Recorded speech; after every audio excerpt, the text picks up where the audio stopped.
Hi there, my name's Mallory. I'm here with All About Cats, and this is a video for those of you who are brand new to cat guardianship and want to provide your new cat with everything they need to be happy and healthy without spending a huge amount of money on it.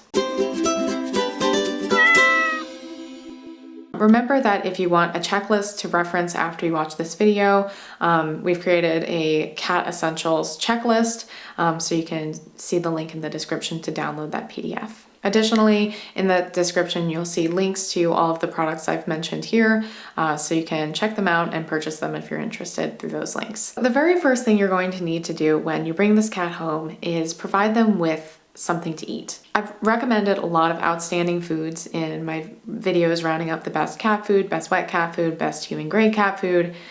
You can check those out and see if there are any recommendations you like. But if you are really focused on keeping things to a slim budget, I would recommend considering something from Fancy Feast. So Fancy Feast has a classics line, particularly their classics Paté, which tends to be quite species appropriate. It's a meat-based food, has low carbohydrate content, and it seems to have an overall better ingredient quality than a lot of other more budget tier foods. You can find it in a lot of grocery stores. It's very accessible, and it's going to be one of the better options you can give your new cat on a budget. I know it's going to be tempting when you're on a budget to feed your cat a dry food. Kibble foods are the cheapest and they're very accessible and they're very convenient, but there are many benefits to feeding wet over dry, and I think it's going to pay off in the long run. So I'm going to suggest that when you're just starting out with your cat, you don't buy a cat-specific dish. And the reason for that is maybe you need some more time to be able to find good deals. Maybe at the thrift store, you can find a nice little dish that's perfect for your cat and costs 50 cents or $1. And secondly, it's just not necessary. You can use a nice little Tupperware container or a container from some leftover Cool Whip or something like that that works just as well.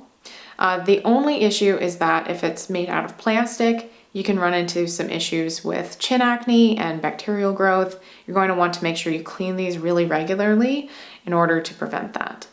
Eventually, you're going to want to upgrade to something either made from stainless steel, ceramic, or a Pyrex glass. Other than that, you can also consider a nice stainless steel bowl like the one from DuraPets. This one costs $6.99, and it has a nice non-slip bottom that's going to keep it in place. It's overall a really good cat bowl.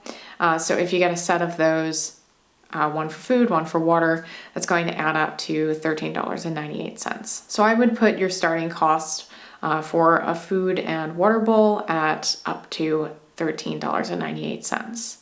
Now, eventually, I would recommend using a cat water fountain because cats like that moving water. It's aerated, it's clean, but those tend to be a little more expensive. In addition to food, of course, you're also going to want to provide a litter box. Now, I wouldn't skimp on the litter box and just go for something small. I would always look for a larger litter box. Now, I know a lot of people really like under the bed storage containers as litter boxes, so I'll put a link to that in the description. You can also invest in a larger litter box like Frisco's extra large litter box with high sides. That's going to cost just over $18, so a little bit more expensive, but a large litter box is going to be well worth it. Don't go for one of those tiny little kitten litter boxes. You're setting yourself up for trouble, and you're setting yourself up for additional cost. Of course, you're going to need to put something inside of that litter box. So the cheapest option would be pine pellets. So you can find horse bedding pellets at any farm and ranch supply store, and these can be quite economical. However, they're not quite as cat friendly as a regular fine-grained clay litter. So I think starting out, it might be best to opt for a clay litter until you've been able to do some experimentation and find out if your cat's comfortable with it. For a kitten, it might be a good place to start, but I'm just going to recommend a clumping clay litter for most cats, and in that case, I would recommend Dr. Elsey's Ultra. A 20-pound bag of this costs $15.99, and if you purchase this around the time this video was put out, Chewy is currently running a promotion where if you buy a bag of litter, you can also get a litter genie for free. So this is a waste disposal system that works kind of like a diaper genie where it's locking away the scent of the litter in the bag. It's a really, really cool tool for anyone with a cat. And so I think it would be well worth using that Dr. Elsey's litter just to get the litter genie as well. So be sure to check out the link in the description to take advantage of that opportunity. Now, if you have a kitten, you're going to want to opt for either a so-called natural or plant-based litter, or you're going to want to opt for something non-clumping. And the reason is that clumping clay litter may present an issue if ingested by a kitten. So you want to be cautious. So that you can clean out the litter box, you're going to want to purchase a litter scoop, and I would highly recommend the litter lifter. One of my favorite products. This costs $11.75, so a little bit more expensive than your grocery store litter scoop, but I think it's well worth it. It's going to save you time. It's going to clean much more effectively. It'll keep your cat's litter box cleaner, reducing the risk of litter box avoidance. Now, once you have food, you have litter, you're going to need to provide a place for your cat to sleep. And I think most homes have acceptable places for the cat to sleep already. So I'm going to put the starting cost of this at $0. You don't necessarily need to spend any money to provide a place for your cat to sleep. You don't need to buy a cat bed. The best bet in many cases is to just provide your own clothing, some old clothes, and maybe a cardboard box.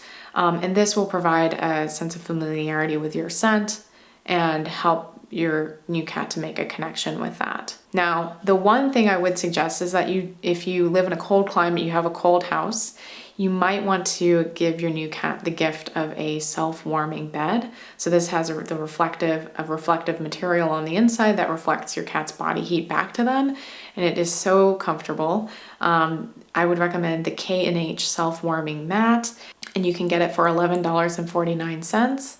And it is just such a nice gift to a cat in a cold climate. So you might want to consider that. And you can even use that as a liner in the box that you're giving your cat or in their carrier, which is the next thing I want to mention. In order to bring your new cat home from the shelter or wherever they've been, you're going to need something to carry them.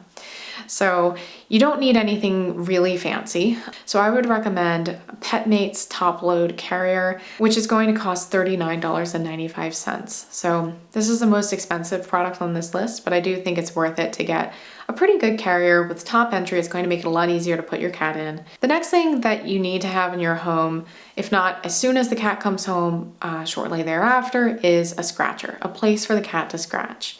You don't want to deal with your cat scratching your furniture, scratching curtains. That's just going to end up being an expense if you have to replace it. The cheapest option when it comes to scratchers is a basic flat cardboard scratcher. Chewy is currently selling a basic cardboard scratcher for $8.49. This is a really good starting place. Now, I do want to mention that my top recommended cat scratcher, one of the most popular cat scratchers on the market, the SmartCat Ultimate Scratching Post, is currently on sale on Chewy for $39.99, which is a 50% discount. So if you do want to invest in a really good cat scratcher, I would do it now. It's a really good time to take advantage of that discount. So I'll put a link to that in the description as well. You're also going to want to make sure that your home has some nice elevated places where your cat can climb and survey the world from above. So I'm going to put this at a starting cost of $0 because you can always adapt your home environment to your cat. You can find bookshelves and other elevated places, put a bed on it, or a cushion, and make it a comfortable place where your cat can go. You can encourage them to go on any wider windowsills and just make that a welcoming place for your cat. But if you do want to add a little bit more environmental enrichment, a good starting point is a cat window bed. So you can mount this using suction cups to any window in the home and allow your cat to look out of the window using that. So you can get a nice window bed from K&H Pet Products for $30.71. Along the same lines of environmental enrichment, you're going to want to provide your cat with toys, opportunities for play. Again, you don't have to spend any money to provide really good toys and play. I think the most important thing is whether or not you're actually playing with the cat. It can start with something as simple as a piece of string. You can tie that string to a stick. You can attach a feather, even a real feather you found outside, and you can play with your cat using that. The engagement, the interaction, the simulation of the chase of prey, that's what really matters. You can also find plenty of things around the house that your cat can play with on their own. So bottle caps, toilet paper rolls, crumpled up balls of aluminum foil. There's so many things around the house that your kitten or cat can play with. Additionally, you can add some more fun to it by giving your cat a treat right after they catch their toy. So treats are going to be important as a way to enrich those play sessions and make them more rewarding. It's also a really good way to train your cat. So I would consider treats to be an essential.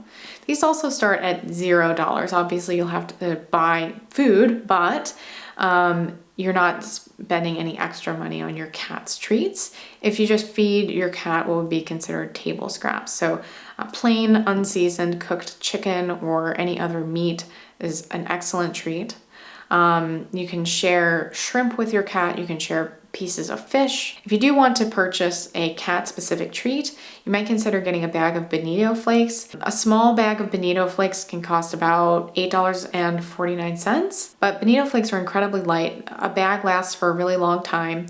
This is a wholesome, lightweight treat that doesn't contain anything that your cat shouldn't be consuming. Finally, there are just a couple of grooming items you're going to want to have at the ready, and the first is nail clippers. I would start just using human fingernail or toenail clippers. You don't need to purchase special cat nail clippers. As long as the clippers are strong and sharp and you know how to do it properly, this is perfectly acceptable. The next thing that is an essential is a toothbrush. I'm not even going to suggest that you get toothpaste. Start off with a toothbrush.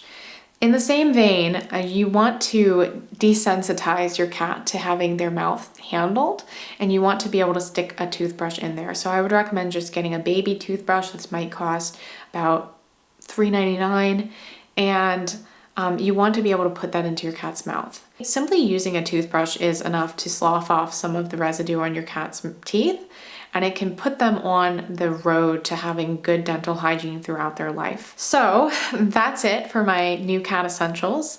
The total adds up to $105.64 if you choose all the cheapest options listed here and purchase all of the products I've recommended at their current prices. And then if you decide to go for some of the more expensive options I suggested, the price is going to go up to $213.56. So hopefully this video gave you an idea of how you can pay for all of those basic necessities on your own budget. Let me know if you have any other tips for saving money while caring for a cat. Those recurring costs can really get you the veterinary bills. There are a lot of things we can do in order to lower the costs of caring for a cat, and I would love to hear about your tips in the comments. So thank you so much for watching, and I will see you next week. Bye.